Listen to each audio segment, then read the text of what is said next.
My shop is in my garage and it's small, very small. My goal when I moved into this house was to make my shop feel bigger so I could be more productive with the limited time I have in my shop and just enjoy my woodworking hobby more. Let's see if I was successful. Oh, and the last tip is a little, let's say, unconventional. You got my attention?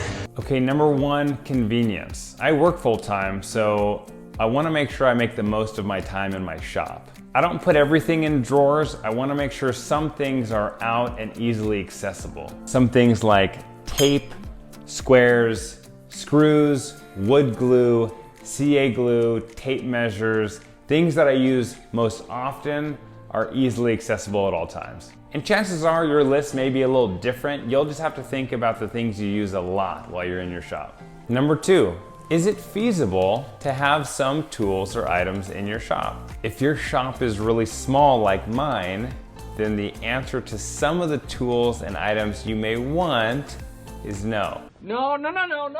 But don't let that get you down. There are so many ways to do everything you need to do with limited tools.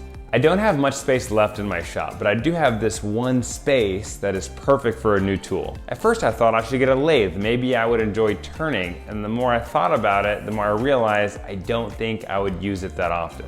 I use the 30-day rule. If I'm thinking about making a big purchase that's going to impact my shop greatly, I'll think about it for 30 days before I make any decisions. I think I'm going to go with a bandsaw because I find myself needing that tool fairly often, and it'd be perfect in this space. I'm a woodworker, which means I don't throw away cutoffs. I mean, what kind of psycho throws away walnut? That'd be like throwing away money.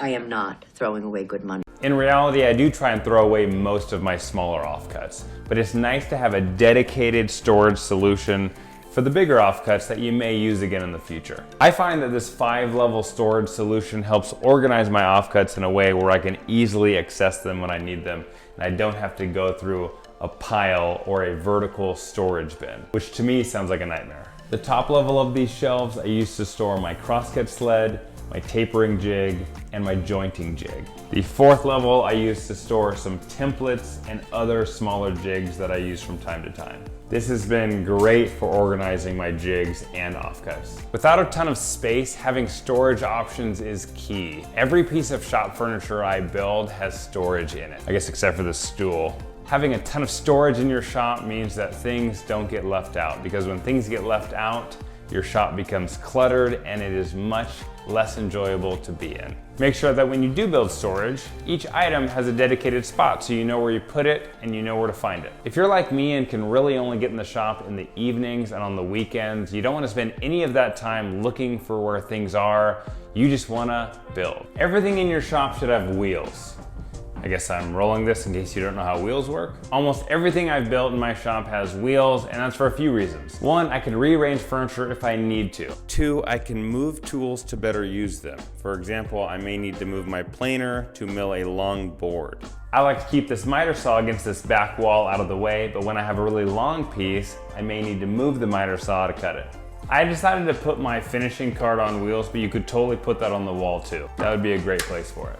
Also, make sure you get big enough casters and that all of them have locking brakes. The only thing that doesn't have wheels in my shop is this router table, and that's because I don't ever see myself needing to move it. There's plenty of space on both sides of it, and I usually only use it with smaller pieces anyways. Use your walls.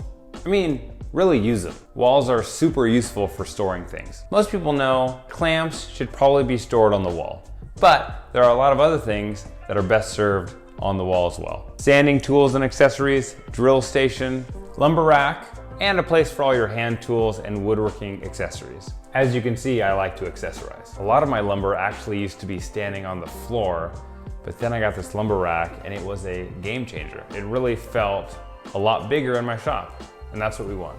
My last tip, get some good lighting. The lights I got that I put in my shop are not expensive and they make a huge difference. I can see things better, which is nice when you're using power tools that can cut your arm off. And it actually makes my shop feel bigger, which is really nice because, as I said before, my shop is very small. This lighting has given me more energy when I'm in the shop, which is nice because I usually don't get in until the late evenings. And it's just more enjoyable to be in here. I used to have trouble seeing my pencil lines and where I should make my cuts with my awful lighting that I had before. Hope this helped, and I have a lot more content coming soon.